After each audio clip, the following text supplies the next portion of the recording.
నమస్తే. తిరుమల లడ్డు కల్తీ నెయ్యి కేసు. దీంట్లో సిట్టు అమోఘమైన ముందడుగు చేసింది. ఏమేసింది? కల్తీ నెయ్యి సరఫరా వెనుక భారీ కుట్ర ఉన్నదిట. కొండను తవ్వి ఆ కుట్రని సిట్టు వెలికి తీసింది. వైవి సుబ్బారెడ్డి గారు మాజీ చైర్మన్, వారి సన్నిహితుడైన చిన్న అప్పన్న రిమాండ్ రిపోర్ట్లో ఈ కుట్ర కోణాన్ని సిట్టు ఆవిష్కరించింది. ఆ టైమింగ్ ఉంది చూసారా, అల్టిమేట్ టైమింగ్. ఎందుకంటే ముక్కోటి ఏకాదశి వస్తుంది కదా, గడిచిన సంవత్సరం జరిగిన ఆ తొక్కిసలాట దారుణాలని ప్రజలు గుర్తు చేసుకోకుండా ఉండటం కోసమని టైమింగ్. ఆ సిట్ రిమాండ్ రిపోర్ట్లో వాస్తవాలు ఉండి ఉండొచ్చు కాక, but I'm mentioning hear about the timing of sits announcement, SIT observation గురించి. అది బయటకు వచ్చిన టైమింగ్ గురించి నేను మాట్లాడుతున్నాను. కమిషన్ ఇవ్వకపోవడంతోనే భోలేబాబా డైరీని తప్పించారట. ఆ రిపోర్ట్లో అది ఉంది. సరే, కొత్త మలుపు తిరిగింది. ఎలా తిరిగింది అనేది సిట్ చెప్పుకుంటూ వచ్చింది. ప్రత్యేక దర్యాప్తు సంస్థ కీలక విషయాలను గుర్తించింది. కల్తీ నెయ్యి సరఫరా వెనుక భారీ కుట్ర ఉందిటే. ఈ కేసులో వైవి సుబ్బారెడ్డి గారి సన్నిహితుడు చిన్న అప్పన్నని పోలీసులు అరెస్ట్ చేశారు. ఆల్రెడీ అరెస్ట్ చేసిన విషయం అది తెలిసింది. 24వ నిందితుడిగా ఉన్నాడు ఆయన, చిన్నప్పన్న. ఆ రిమాండ్ రిపోర్ట్లో సిట్ కుట్ర కోణాన్ని ప్రస్తావించింది, ఆయన యొక్క కుట్ర కోణాన్ని. 2022లో టీటీడీ కొనుగోళ్ల విభాగం జనరల్ మేనేజర్ని చిన్నప్పన్న గారు సంప్రదించారట. తిరుమలకు నెయ్యి సరఫరా చేసే భోలేబాబా డైరీ యాజమానికి ఫోన్ చేయించారు. ప్రతి కిలో నెయ్యిపై ₹25 కమిషన్ ఇవ్వాలని డిమాండ్ చేశారట. భోలేబాబా డైరీ యాజమాన్యం వారేమో నిరాకరించారట. దీంతో ఆ కంపెనీపై అనర్హత వేటు వేసేందుకు కుట్రకి చిన్నప్పన్న గారు పెద్ద తెర ఇలా లేపారనమాట.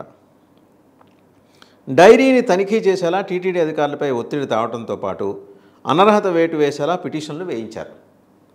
ఈ క్రమంలో భోలేబాబా డైరీ నుంచి నెయ్యి సేకరణ టీటీడీ నిలిపివేసింది. తిరుమల తిరుపతి దేవస్థానం నిలిపివేసింది. ఈ స్థానంలో ప్రీమియర్ అగ్రి ఫుడ్స్ సంస్థ ప్రవేశించి ₹138 కోట్ల కోర్టు చేసింది. పోటీ లేకుండానే కాంట్రాక్ట్ను దక్కించుకుంది. సో ఇదనమాట కుట్ర కోణాలు ఎలా అవుతాయనేది సిట్ చాలా అద్భుతంగా మేనిఫెస్ట్ చేసింది. చిన్నప్పన్న గారు 24th అక్యూజ్డ్, నెంబర్ A24, వారి యొక్క దీని మీద. సరే, దీంతోపాటు ఇంకోటి కూడా మనం మాట్లాడుకోవాల్సింది ఏంటంటే, ఒక ఆయన ఉన్నారు TTD board member, Madakasira MLA. వారేం మాట్లాడారు? ఇలా చాలా గట్టిగా చెప్పారు. భగవద్గీత ఏంటి, భగవద్గీత గురించి నిందాపూర్వక వ్యాఖ్యలు చేశారు. భగవద్గీత వల్ల మన బతుకులు బాగుపడలే. అవి కాదు, అసలు ఇలాంటి మత గ్రంథాల వల్ల ఏం ప్రయోజనం, రూపాయి ఉపయోగం లేదని హిందూ సంస్థలు ఆగ్రహం వ్యక్తం చేశాయి. సో అప్పటికప్పుడు లెంపలు వేసుకొని నేను హిందూని, భగవద్గీతను నేను కించపరిచానని మీ మనోభావాలు దెబ్బతింటే నేను మిమ్మల్ని క్షమాపణ అడుగుతాను. మా వెంకన్న మా దైవం, నేను ఎందుకు అలా అంటాను భగవద్గీత గురించి, నా ఉద్దేశం అది కాదు అని చెప్పి వివరణ ఇచ్చుకునే ప్రయత్నం. అంటే రోజు ఎవరో ఒకళ్ళు ఏదో ఒక రూపంలో తెలుగుదేశం పార్టీలో జాతీయ అధ్యక్షుల వారికి తలనొప్పి తెప్పిస్తున్నాను. మొన్న కేశినేని చిన్ని, అలాగే ఆయన కొలికిపూడి శ్రీనివాసరావు గారి వివాదం.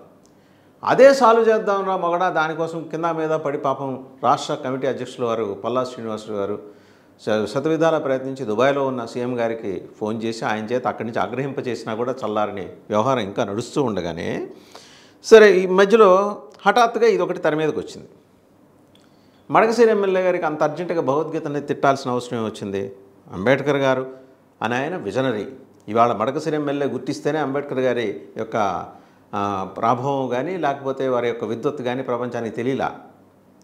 మనకు పూర్వమే అంబేద్కర్ యొక్క దార్శనికతని ప్రపంచం చూసింది, భారతదేశం కాదు ప్రపంచం చూసింది. అలాంటి మహానుభావుడి దార్శనికత గురించి ఇవాళ ఆయన దార్శనికతని మీరు చెప్పే క్రమంలో ఆయన వ్యక్తిత్వాన్ని బీలిటిల్ చేసే విధంగా ఇంకొక వివాదాన్ని ఇక్కడికి తీసుకొచ్చారు. పైపెచ్చి మీరు టీటీడీ బోర్డు మెంబరు, మీకు ఆ దేవుడి మీద నమ్మకం లేదండి అనుకోండి, నమ్మకం లేదని యూ బెటర్ కమ్అవుట్. ఎవరు అడగరు, మీరు ఏమన్నా అడిగి వేయించుకున్నారా? పోస్ట్ అడగలేదు కదా. దాని మీద టీటీడీ చైర్మన్ వారు కూడా దృష్టి పెట్టాలి. ఇలాంటి వ్యాఖ్యలు ఎందుకు చేశారని అడగాలిగా. మామూలుగా అయితే కేసులు పెట్టేస్తుంటారు కదా టీటీడీ మీద ఎవరైనా ఏమైనా మాట్లాడుతుంటే. మరి ఆయన పిలిపించి కనీసం మందలించాలి కదా, ఆగ్రహించాలి, కన్నెర చేయాలి కదా. ఏమీ జరగలేదు ఎందుకు? టీటీడీ చైర్మన్ అయితే వివరణ కోరాలి. ప్రభుత్వం సంగతి పక్కన పెట్టండి. ప్రభుత్వం ఎలాగో చంద్రబాబు నాయుడు గారు అడుగుతారు, ఖచ్చితంగా అడుగుతారు. దానికన్నా ప్రాథమికంగా ముందు అడగాల్సింది ఎవరు? టీటీడీ చైర్మన్ వారు, నాయుడు గారు, బిఆర్ నాయుడు గారు. ఆయన ఎందుకు అడగల? అతనికి వచ్చిన ఇబ్బంది ఏంటి నాకు అంటే చాలామందికి అర్థం కానిది ఏంటంటే ఎందుకు ఎమ్మెల్యే గారు ఆ రకంగా అడగాల్సి వచ్చింది, మాట్లాడాల్సి వచ్చింది. ఏం మాట్లాడుతున్నారు ఆయన? గట్టిగా దాంట్లో మాట్లాడుతుంటూ వచ్చిన విషయం ఏంటంటే, హిందూ సోదరుడిగా నేను క్షమాపణలు చెబుతున్నా, అడుసు తొక్కనేలా కాలు కడగనేలా. మిమ్మల్ని ఎవరు మాట్లాడమన్నారు భగవద్గీత గురించి? ఆయన ఏం మాట్లాడతారు? హిందూ సోదరుడిగా క్షమాపణ కోరుతున్నట్టు మడకశిర ఎమ్మెల్యే అర్జెంటుగా ఎంఎస్ రాజు గారు ఆయన హడావుడిగా ఒక వీడియో రిలీజ్ చేశారు. భగవద్గీతను అవమానపరిచినట్టు వైసీపీ వాళ్ళ అనుకూల సోషల్ మీడియా చేస్తున్న ప్రచారాలను, అంటే ఆయన దృష్టిలో ఎమ్మెల్యే కూడా ఆయన టీటీడీ పాలకమండలి సభ్యుడు ఎమ్మెల్యే కూడా ఆయన ఎంఎస్ రాజు గారు తీవ్రంగా ఖండించారు పెద్ద రంపంతో. తాను హిందువునని, రాజ్యాంగం వల్లే దళితుల జీవితాల్లో వెలుగులు వచ్చాయని ఎంఎస్ రాజు చెప్పారు. దాంట్లో మీరు చెప్పకపోయినా అది నిజం, వాస్తవం, రేపటి సూర్యోదయం అంత నిజం. ఆయన ఒక వీడియో విడుదల చేశారన్నమాట. ముందు మాట్లాడాల్సినంత మాట్లాడేసి జరగాల్సిన రాద్ధాంతం అంతా జరిగిపోయిన తర్వాత హిందూ సంఘాల నుంచి తీవ్రమైన ఆగ్రహావేశాలు వ్యక్తమైన తర్వాత అది వైసీపీ సోషల్ మీడియా వైపు లేకపోతే వైసీపీ వైపు గన్ను ఎక్కుపెట్టి ఆయన మాట్లాడింది ఏంటంటే, గత 2 రోజులుగా వైఎస్ఆర్ కాంగ్రెస్ పార్టీ అనుకూల సోషల్ మీడియా మరికొన్ని యూట్యూబ్ ఛానల్స్లో నేను భగవద్గీతను అవమానపరిచినట్టు, అగౌరవపరిచినట్టు అసత్యపు ప్రచారాలు చేస్తున్నారు. మీరు అన్నారా లేదా ఆ మాట భగవద్గీత గురించి? ఇంకా అసత్య ప్రచారం ఏముంది? మీరు నేరుగా అన్నది అక్కడ వీడియోలో కనిపిస్తుంది. నేను ఎక్కడా భగవద్గీతను ఇతర మత గ్రంథాలను కించపరిచినట్టు ఎలాంటి వ్యాఖ్యలు చేయలేదు. డాక్టర్ బిఆర్ అంబేద్కర్ గొప్పతనం, భారత రాజ్యాంగం గొప్పతనాన్ని వివరించే ప్రయత్నం మాత్రమే చేశాను. మీకన్నా ముందు మేధావులు, ఎలీట్ సెక్షన్స్, ప్రపంచం గుర్తించింది, ప్రపంచం మాట్లాడుతుంది ఇవాళ డాక్టర్ బిఆర్ అంబేద్కర్ గురించి. ఇవాళ మీరు వచ్చి హఠాత్తుగా ఆ సమావేశంలో మాట్లాడినంత మాత్రాన బిఆర్ అంబేద్కర్ గారి కీర్తి ప్రతిష్టలు ఆకాశమెత్తు ఇనుమడించు. ఆల్రెడీ ఆయన టవరింగ్ పర్సనాలిటీ, శిఖర సమాన వ్యక్తిత్వం అంబేద్కర్ గారిది. ఆయన జీవించిన కాలంలో ఉన్న వాళ్ళందరికీ కనిపించిన దేవుడు డాక్టర్ బిఆర్ అంబేద్కర్. ఈరోజు మనందరికీ ఆరాధ్యనీయుడు. ఇవాళ ఆయన గురించి ప్రస్తుతించాలంటే ప్రస్తుతించండి. భగవద్గీతని లాక్కొచ్చి అనవసరంగా ఆయన చుట్టూ భగవద్గీత వివాదాన్ని తిప్పటం అనేది కరెక్ట్ కాదు. అది అడిగితే మీ మీద దుష్ప్రచారమా? భగవద్గీత, ఖురాన్ వంటి మహాగ్రంథాల వల్ల దళితుల జీవన ప్రమాణాలు మెరుగుపడలేదు.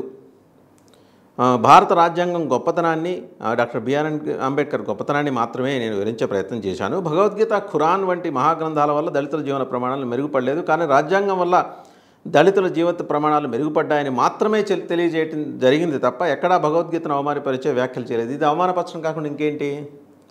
భగవద్గీతలో ఉన్న సోషల్ ఇంజనీరింగ్ గురించి మీ పార్టీ నాయకులు, మీ పార్టీ జాతీయ అధ్యక్షులు అని అడగండి, వారు చెప్తారు. భగవద్గీత ప్రపంచం మొత్తం ఎందుకు ఫాలో అవుతున్నారు? దాంట్లో ఉన్న సోషల్ ఇంజనీరింగ్ కాన్సెప్ట్ గురించి. మీకు అవగతం కానంత మాత్రాన, మీకు ద్వేషం ఉన్నంత మాత్రాన భగవద్గీతని ప్రపంచం మొత్తం ద్వేషిస్తుందనండి అనే పద్ధతిలో మాట్లాడితే ఎట్లా? ఆ మాటకు వస్తే ఖురాన్ గురించి కూడా ప్రస్తావన మీరు ఎందుకు చేయాల్సి వచ్చింది? ఎవరి మత గ్రంథం వాళ్ళకి పవిత్రం. మీకు నమ్మకం లేకపోవచ్చు కాక మీరు హిందువునని క్లెయిమ్ చేసుకుంటున్నప్పుడు ప్రతి హిందువు భగవద్గీతను విశ్వసిస్తాడు. మీరు ఎందుకు విశ్వసించట్లా? ఇవాటికి మీ మాటలో ఏం కనిపిస్తోంది? స్పష్టంగా మీరు చెప్తున్నారు, భగవద్గీత వల్ల కానీ, ఖురాన్ వంటి మహాగ్రంథాల వల్ల కానీ దళిత జీవన ప్రమాణాలు మెరుగుపడలేదు. అది మీ పర్సెప్షన్. అది మీ ఒక్కళ్ళో లేకపోతే మీరు భావిస్తున్న ఒక కొద్దిమంది వారికో ఆ పర్సెప్షన్ ఉండుండొచ్చు కాక. కానీ భగవద్గీతను ప్రపంచం ఫాలో అవుతుంది వాళ్ళ. దాంట్లో ఉన్న సోషల్ ఇంజనీరింగ్, దాంట్లో ఉన్న పర్సనాలిటీ డెవలప్మెంట్ మీకు కనపడలేదా? మీకు అర్థం కాలేదా? మీకు అర్థం కాకపోతే ప్రపంచానికి అర్థం కాకూడదా? ఇవాళకి మీరు అదే మాట కట్టుబడినారు. మీరు విడుదల చేసిన వీడియోలో కూడా ఎంఎస్ రాజు గారు, మడకశిర ఎమ్మెల్యే, కేవలం ఆంధ్రప్రదేశ్లో ఉన్న ప్రస్తుత పరిస్థితులు, తుఫాన్ ప్రభావిత ప్రాంతాల్లో సీఎం చంద్రబాబు చేస్తున్న కార్యక్రమాలని ప్రజలు హర్షిస్తున్నారు. ఈ నేపథ్యంలో వాటిని డైవర్ట్ చేయడానికి వైసీపీ సోషల్ మీడియా చేస్తున్న కుట్రలో భాగంగా నాపై అసత్య ప్రచారాలు చేస్తున్నారు. అయ్యా నమస్కారం. మీకు మిమ్మల్ని టార్గెట్ చేసి ఇవాళ వైసీపీ మూట కట్టుకునేదేం లేదు. వాళ్ళు హఠాత్తుగా మిమ్మల్ని టార్గెట్ చేసి వాళ్ళకి వచ్చే ఎలివేషన్ కూడా లేదు. వాళ్ళకున్నది 11 మంది ఎమ్మెల్యేలు. వాళ్ళు నెత్తిరి నోరు కొట్టుకున్నా మీ భాషలో ఆయన పెద్దగా పట్టించుకునే వాళ్ళు కూడా లేరు. అందువల్ల ఇవాళ ఎంఎస్ రాజు అని ఆయన్ని పెద్ద పొలిటికల్ ఫిగర్గా చూపించి ఆయన మీద మడ్పోరింగ్ చేసి దాని నుంచి వైసీపీ లబ్ధి పొందుతోంది అని మీరన్నా ఇంకెవరన్నా కూడా జనం రకరకాలుగా నవ్వుతారు. వైసీపీకి ఇవాళంత శక్తి లేదు, ఓపెన్గా కనిపిస్తుంది. ముఖ్యమంత్రి నాకు టీటీడీ పాలక మండలి సభ్యుడిగా అవకాశం ఇచ్చారు. నా నియోజకవర్గంలో శ్రీనివాస్ కళ్యాణం నిర్వహించాలని 8 నెలల క్రితమే నేను లేఖ రాయడం జరిగింది. ముఖ్యమంత్రి గారు రాష్ట్రంలో 5,000 దేవాలయాలు నిర్మించాలని టీటీడీని ఆదేశిస్తే ఎక్కువ శాతం గుళ్ళు దళితవాడలో నిర్మించాలని టీటీడీ బోర్డుకి విజ్ఞప్తి చేసిన వాడిని నేను గుర్తు చేసుకోండి అంటున్నారు. కానీ కొన్ని సోషల్ మీడియా బ్యాచ్లు పనిగట్టుకొని నేను క్రైస్తవుడిని అసత్య ప్రచారం చేస్తున్నారు. ఈ సందర్భంగా వైసీపీ నాయకులకి సవాల్ విసురుతున్నా. నేను పుట్టిన ఊరికి వెళ్ళి మా ఫ్యామిలీ గురించి పూర్తిగా విచారణ చేసుకోవచ్చు. నేను హిందువుడిని, వెంకటేశ్వర భక్తుడిని. మీ కరుణాకరెడ్డిలాగా ఇంట్లో ఒక మతాన్ని ఆచరిస్తూ పదవుల కోసం బయట హిందువుల్లా డ్రామా ఆడేటువంటి వ్యక్తిని కాను. దయచేసి వైసీపీ చేస్తున్న కుట్రలో భాగస్వామ్యం కావద్దని ఆయన హిందూ సమాజాన్ని కోరుతున్నారట. హిందూ సమాజం ఒకటే ఉంటుంది. ఎంఎస్ రాజు గారి కోసం ఒక హిందూ సమాజం, కరుణాకర్ రెడ్డి కోసం ఒక హిందూ సమాజం, జగన్మోహన్ రెడ్డి గారి కోసం ఒక హిందూ సమాజం, చంద్రబాబు నాయుడు గారి కోసం ఒక హిందూ సమాజం అంటూ ఉండదు. హిందూ సమాజం ఒకటే. మరి మీ భావజాలానికి, మీరు వ్యక్తీకరించిన అభిప్రాయాలకి ఉన్న అర్థం ఏంటో మీరే దాని తాత్పర్యం చెప్పాలి. మీరు శ్లోకం చదివారు, మాబోటి పామర జనానికి దాని తాత్పర్యము ప్రతిపదార్థం చెబితే కానీ అర్థం కాదు. కాబట్టి పెద్ద మనసు చేసుకుని మీరే మళ్ళీ ఒక వీడియో చేసి చెబితే సరిపోతుంది. క్రైస్తవం గురించి మాట్లాడారు. మీ క్రైస్తవం గురించి ఎవరు ఇక్కడ అడగలేదు. మీరు అయినా సరే, మీరు క్రైస్తవులు అయినా సరే వచ్చిన ఇబ్బంది ఎవరికీ లేదు ఇక్కడ. మీ మతం మీ అభిమతం, మీరు ఇంట్లో ఏది ఫాలో అవుతారు అది మీ వ్యక్తిగతం. దాని జోలికి ఎవరు రాకూడదు. వైసీపీ వాళ్ళు వచ్చినా అంగీకరించేది లేదు. పూర్తిగా మీరు 4 గోడల మధ్య లేకపోతే ఇంకెక్కడైనా మీ ఆరాధనా స్థలంలో మీరేం చేసుకుంటారనేది మీ వ్యక్తిగతం. బట్ వేదిక మీదకెక్కి భగవద్గీతని కించపరుస్తూ మీరు మాట్లాడేది వైసీపీ మీద బురదని గన్నీలా తిప్పేస్తే జనం నమ్మరు సార్. అండ్ ఇంకోటి, భగవద్గీతను నేను కించపరిచానని మీ మనోభావాలు దెబ్బతిని ఉంటే నేను ఒక హిందూ సోదరుడిగా మీకు క్షమాపణలు చెబుతున్నా అని ఎంఎస్ రాజు గారు చెప్పారు. దెబ్బతిని ఉంటే, అంతేగాని మీరు వాలంటీర్ చేయట్లా, బేషరతుగా చెప్పట్లా. మీరు దెబ్బతిని ఉంటే షరతులు వర్తిస్తాయన్నమాట. రివ్యూ చేసుకోండి, మీరేం మాట్లాడారు మీకు అర్థమవుతుంది.